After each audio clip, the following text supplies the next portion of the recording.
Thank you very much, Claire. I don't have a handout, but there will be a test. So in my case, I'm going to take a little bit different tact. I'm going to go at a much more abstract level. And because I want to, in a sense, kind of get you to think about policy around writing, and I'm putting writing first here, and reading. And the reason I'm putting writing first is because it's often left out of the literacy conversation. And I had the pleasure of reading a paper that Claire and her group did a couple of years ago, taking a look at the NAPLAN results and some suggestions, which I thought were really excellent in terms of writing, and also talking a little bit with some of her collaborators about a survey that they're doing currently. And so one of the things, good or bad, I guess, is you guys are in the same stew that all the rest of us are in worldwide. And that stew basically is our kids are not writing as well as we would hope they would, or they are potentially capable of writing. And the second part of this, and when I say across the world, I'm talking about the US, I'm talking about China, I'm talking about Australia, I'm talking about every country, every continent except for Antarctica where we don't have any kids. Mm-hmm. So the other part of this is that when we take a look at writing instruction, when we ask teachers, and like Karen, I was a former teacher, so I'm always a little hesitant about this because I don't want to come off bashing teachers. But what teachers tell us is that they're not having their kids write very often, and they're not teaching writing. Much to my chagrin in the US, when we started taking a look at middle school and high school, I was absolutely certain language arts teachers loved writing. They love reading. They love literature. Their kids don't engage in much writing, and there's not much writing instruction going on. So in part, I'm giving away part of my push today is that we need to make writing more of the conversation in literacy, and I want to make clear why I think that's going to be important, what the benefits are. So let's just start for a second with why is writing important, and then as we go through this, we'll build upon that theme. So think about all the things that you use writing for. Writing is a way for you to think, clarify your ideas. Writing is a way to talk with others and communicate, both people in a distance or people close by, and in some ways over time, if you'd like. Writing's also a way for us to explore who we are. We write to learn about what we think, about what we feel, and where we may be headed. Writing serves as a healing process for many. There's a wonderful meta-analysis in a journal called Journal of Consulting and Clinical Psychology that points out both the psychological and physical positive effects about writing about issues and problems that you're experiencing. Writing is a way of entertaining others and creating imaginary worlds. And as Karen talked about, writing's a way to persuade, but also a way to inform. So if we just think about writing per se, it's got a lot of benefits to it, and we want our kids to be able to take advantage. Now, the data that I'm going to share with you is based on meta-analysis that my colleagues, including Karen, and my colleagues at LSIA have been working on over the last couple of years. At the end of the presentation, there's a list of references. I'm primarily going to focus in on meta-analysis that look at two kinds of studies, okay? And I'm not a study snob in a sense, because we look at both qualitative, quantitative, and single subject design research, but I'm going to stick on the quantitative with true experiments where kids have been randomly assigned, or a large number of classrooms have been randomly assigned, and quasi-experiments. But you know what? When we look at single subject design and qualitative research, it basically validates the same findings I'm talking about. There's not a real disagreement about what makes for a good writing teacher or effective writing instruction. Also, before getting started, I want to say a little bit about effective reading instruction, because that's really the theme today, reading and writing, or writing and reading.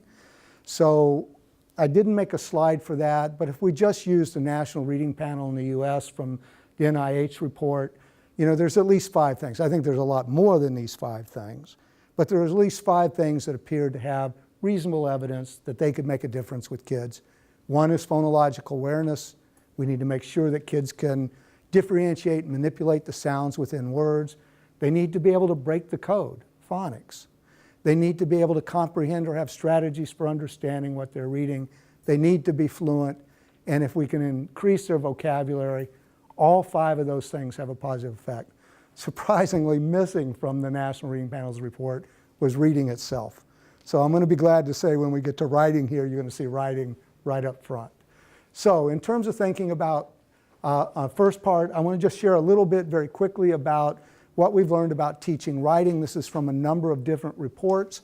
One is, if we increase how much students write, and I'm going to use, instead of effect size, percentile point jumps. So if you think about an average kid at the 50th percentile, when we compare this to kids in the control group who didn't get that, in this case about 45 minutes extra writing a week, what we see is a 12 percentile point jump in overall quality of what students write. Now that's an easy fix right there, you'd think, right? Because we're talking about 15 minutes a day, 3 times a week. Implementing the process approach to writing. Okay? Usually I assume everybody knows what this is, but that's always a mistake to make those assumptions. It's basically writing frequently, writing for extended periods of time on a topic, having kids engage in planning, drafting, revising, editing, and publishing their work. It often involves kids working together. It emphasizes ownership of the writing project belonging to the kid, and teachers conferencing and giving feedback to children. What it often doesn't involve a whole lot of is explicit instruction. When we put this into place, and this is probably next to SRSD, the most commonly tested writing program, we get 13, 16 percentile point jump, pretty good. Teaching writing strategies, which is what Karen talked about, we get a huge jump. Why is that the case? Well, where does all this thinking that happens when you plan and you revise and you draft happen? It's in here, it's hidden from kids. So what strategies do is they give you a structure for carrying out the task, and they make the thinking visible for you so that you can start to incorporate some of those mental activities and processes into your own writing. That's really hard stuff. And so it's really gratifying to see those kind of jumps. Text transcription skills. You know, there's been this emphasis on not paying attention to handwriting and spelling. Take a look at this, grades 1 to 3. Writing quality gets better when we teach kids how to spell, type, and become fluent and legible handwriters. Now, of course, handwriting and spelling get better, but the overall quality of writing gets better, probably because these things are interfering with other writing processes. When we teach sentence construction skills, there's only one procedure that's been kind of validated as effective as sentence combining. You take shorter sentences, you model how to combine those into larger sentences. Students practice that, and then they apply it in their own writing. We get a 19 percentile point jump in writing quality. Of course, also their sentences get more complex and more syntactically correct. This improves grammar as well, which I know is very important in Australia. Also, teaching text structure, if you want to think about this as another genre where we teach kids what the basic elements of different kinds of text are, which is part of SRSD, but when we do it independently, about a 21 percentile point jump. When we give kids model text and we ask them to emulate it, we get a small jump. When we have peers work together around process, they plan together, they draft together, they revise and edit together, and we teach them how to do that, we get a strong effect. And guess what? When we tell kids what we want them to do, we set goals for what we want in their writing. This is the easiest thing that you can do for a big jump, is tell kids what you expect. They're much more likely to do it. It seems so obvious. Whenever I have a class with college students, what's the first thing they ask me? How long is the paper going to be? How many references? They're trying to make me do a means-ends analysis and tell them what my hidden goals are. When we give feedback, a strong jump. When we teach kids to self-assess, a strong jump. And you know what? When we use 21st century tools in the classroom, we get a positive impact in terms of writing quality. So we know quite a bit about how to teach writing. I don't want to imply that this is it. I'm sure there are plenty of things that exist out there that teachers use, because almost every one of these things came from the classroom, that are effective. But we have the tools and procedures we need to be effective with kids, whether they're in Australia, whether they're in Germany, whether they're in Brazil, or whether they're in the US. Now, so what? You get better as a writer. Well, here's the good news. Writing makes you a better reader. Okay? This is from a meta-analysis that we did here as part of our work with LSIA, and Clarence and Brendan both participated in on this. If we increase how much students write, remember we got better writers from that, but guess what? Kids' reading comprehension on norm reference test gets better. It's hard to move that needle on a norm reference test. So that's a really positive finding. That's the double effect. You're a better writer and you're a better reader. If we have students write about what they read, so what are we talking about here? They answer questions in writing about questions you pose about the text. They take notes about the text that they're reading. They summarize it. They take a point of view and defend it based upon the reading. They talk about how it can be applied. They write a story about it. All of those things help them comprehend text better, both on norm-referenced and also researcher-designed material.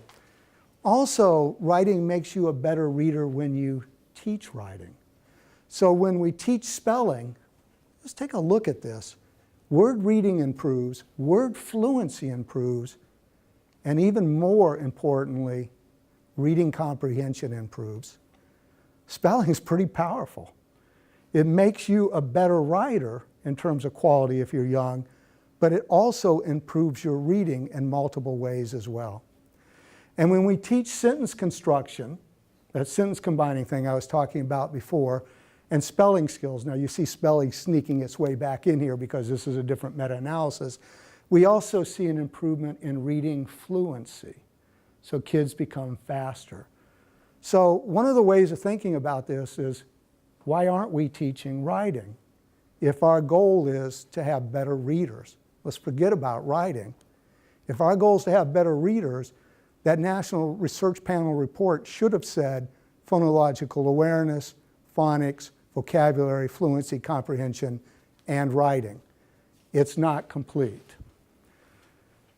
I have writing makes you a better reader. I forgot this one was here, so that's why I seem a little surprised. Basically, when we teach the writing process, text structure, paragraph or sentence construction skills, leave it to say you get better as a reader. So I forgot about that one.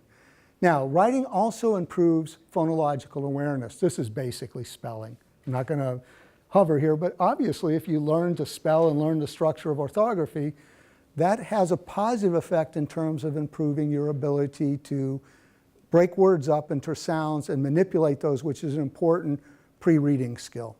And in fact, it's probably more effective than phonological awareness instruction. Writing also makes you a better learner. So if you have kids write about the material that they're learning in class, whether it's math, social studies, science, or language arts, and I'm not talking about the material they're reading now, but what you've done in your class or information that you've talked about, it helps you in terms of understanding and remembering that content information. So I want you to think for just a second about what we've said. We know how to teach writing. Writing makes you a better reader. It makes you better with the phonological awareness skill, which is important to reading. And it makes you a better learner. So I don't quite understand why we aren't doing more of this. And then finally, another meta-analysis that was done here, again with Clarence and Brendan and Karen and other people on the staff, is we took a look at what happens when you balance reading and writing instruction. So what do I mean by this? So at least 60% of the time spent either on reading or writing instruction and 40% on the other. So none of this kind of like you get with reading recovery, 80% on reading, hey, a little measly 20% over here on writing.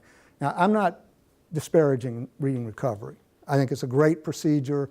I love how effective it's been, but we're really talking about what happens when you bring the two together in a more balanced way.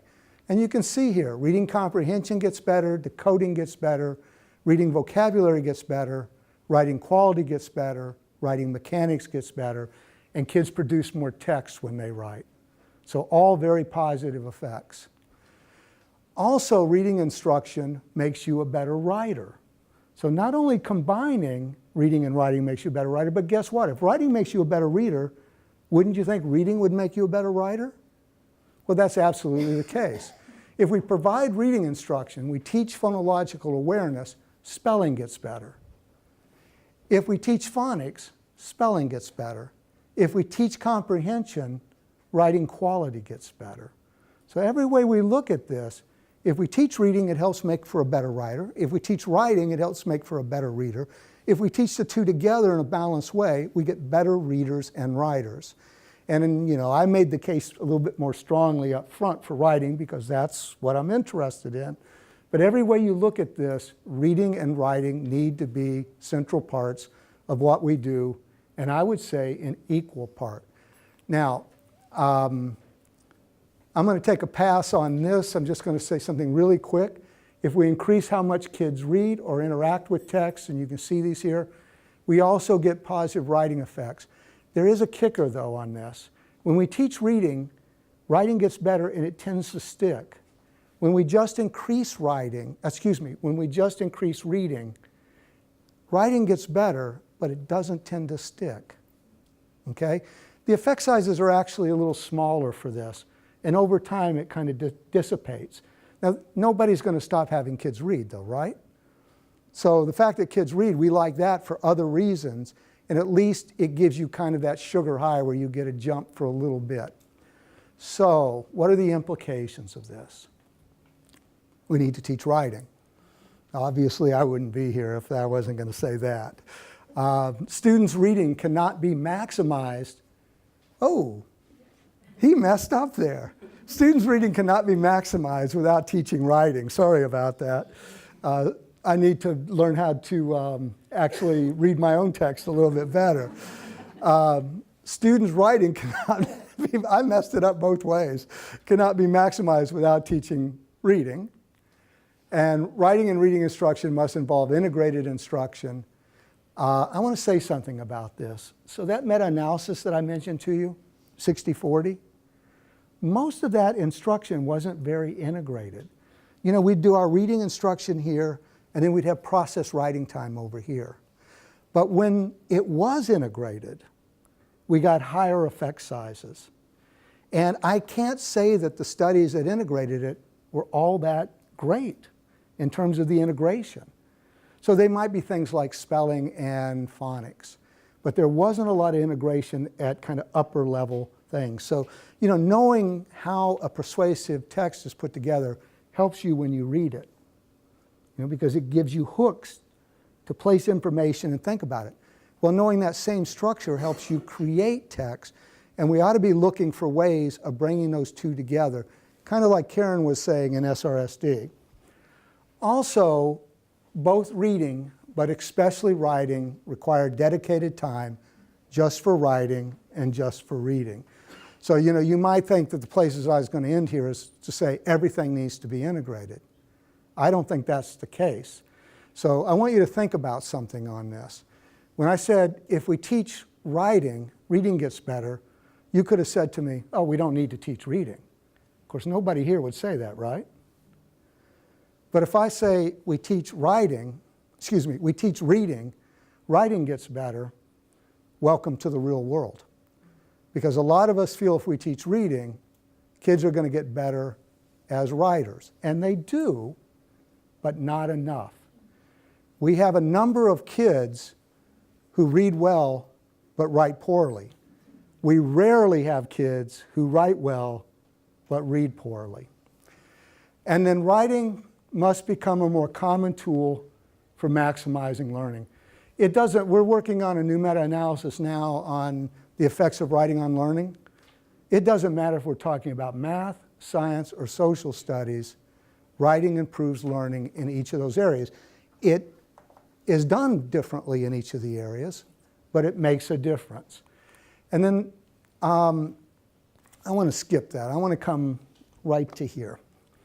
So the vexing question, and there's a misspelling there, so really I should give this presentation before doing it, about evidence-based practice and the Australiazation of procedures based on these practices. I don't know that Australiazation is a word. Okay. Aussiizing. So there's really 3 points. There's only 2 that I have here, but there's really 3 points I want to make on this. So when we did all these meta-analyses, we take studies from wherever we can find them, not just the US, but everywhere, because we want to have as broad a base for drawing our conclusions as possible. And so, you know, frankly, there's not enough work coming out of Australia looking at how to improve reading and writing. I want to be frank about it. There's more research coming out of Germany than there is out of Australia.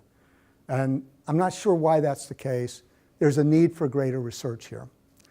Second is when we think about, you know, everybody always wants to isation whatever the research is. You know, they want to put on it's got to have the local flavor to it. And nothing wrong with that, because each locale has something a little different.